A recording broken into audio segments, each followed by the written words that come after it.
So, how many decisions do you think you've already made this morning? 100? 74. I like it. You've been counting. Well, I think our decisions for today probably started last night. As you went to bed, the first decision you made was, am I going to set an alarm clock or not for tomorrow? And for those of you who did, when the alarm went off, you had to decide, am I going to hit snooze or am I going to get up? And when you got up, you probably had some decisions as what were you going to do first or second. Did you go make coffee? Did you check Facebook to see what's going on in the world, to see how many likes your last post got? Did you let the dog out? So many small decisions to start our day, and then we walk into the closet and try and decide what we are going to wear as we get ready for church, and that can be a difficult decision, right? Especially for some of our guys who sit in the back. I don't know how long you have to go through figuring out what socks to wear, but I have to say that if you really want to show, some of our guys in the back row here wear some of the greatest socks. You'll have to ask them about their socks. I go through it too. I have about five different socks I choose to wear from, and today we went with the Batman socks. Superman was yesterday. But then there's big decisions in life, right? Like, where am I going to live? Where am I going to work? What am I going to do with my life?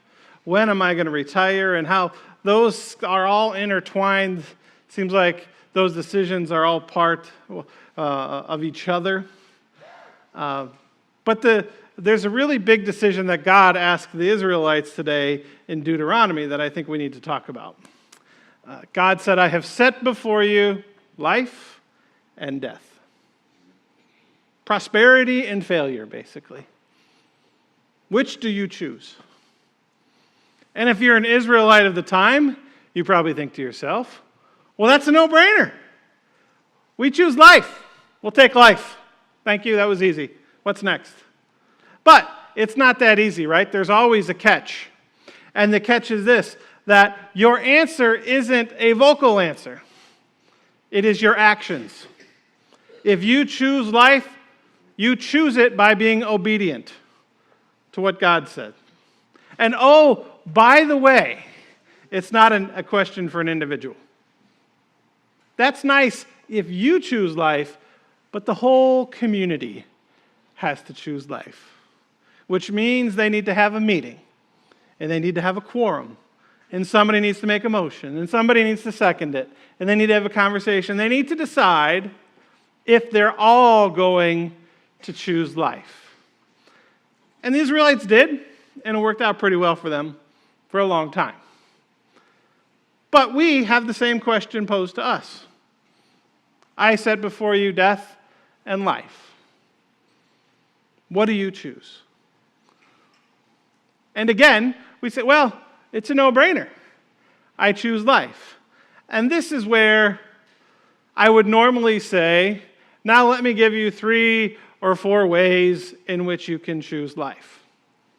Let me make it really easy for you. If you follow these steps, you will be obedient to God and you will please God. But then we get to our gospel today, and we're doing a sermon series on the Sermon on the Mount. And Jesus in the Sermon on the Mount makes things really, really difficult on us. Because the Israelites, they had the law. They knew how to obey God. They knew what they needed to do to choose life. And so Jesus shows up, and he changes the law a little bit. Not that he changes it, he just makes it tougher. And he says, you have heard it said, do not murder. But I tell you that if you are angry with someone, you will be judged. Has anyone ever been angry with anyone? I mean, it's like, come on, Jesus, that's not even fair.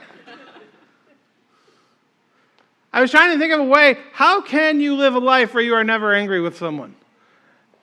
And I came to the conclusion that to live a life where you are never angry with someone, you would need to move to like the middle of Montana and live by yourself. Because part of life is being angry with people. Part of being in relationship with people is being angry.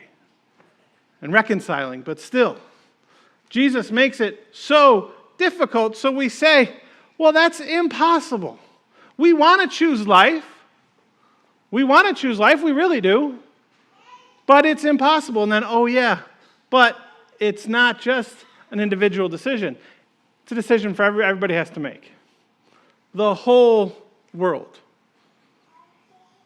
And you look at it, you're like, well, Jesus makes it impossible to choose life. And then you look at the history of the world and you see that, well, actually, we already have chosen death. We continue to choose death.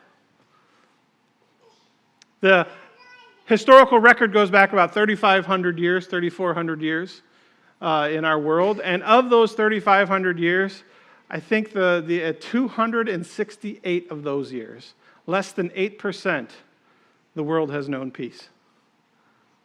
There have been wars for every other year. For 92% of our time together on this earth, there has been a war. And a war is classified by a conflict where at least 1,000 people died. And in the last the last century, more than 100 million people were killed. The reality is that when we come together as a group, as a worldwide family, we continue over and over again to choose death. And so how does God respond? What does God say to that? God's love incarnate. God comes to earth, takes on a body like ours, lives a life like ours. Jesus was one of us, 100% human while being 100% divine. The Messiah, the one that everyone has been waiting for. Well, not exactly what they thought they were waiting for, because the Israelites, they were waiting for a Messiah who would come and lead a rebellion, and through death and violence would restore the Israelites to the promised land. And so Jesus does choose death, but a different kind of death. See, the problem with Deuteronomy is there's only two choices. I set before you death and life. You choose.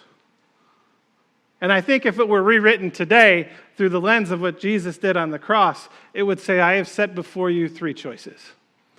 Death and life and Jesus, who chose death so that you might have life. Now we have the choice. When we stand before God, we can say, yeah, I choose life, and you can look at my life and how good of a person I was, which isn't going to be good enough. You can say, I choose death, or you can say, I choose his death. I choose his love. I choose his grace. Because that's the only hope I have. That choice is a no-brainer. That choice is easier than socks. Amen.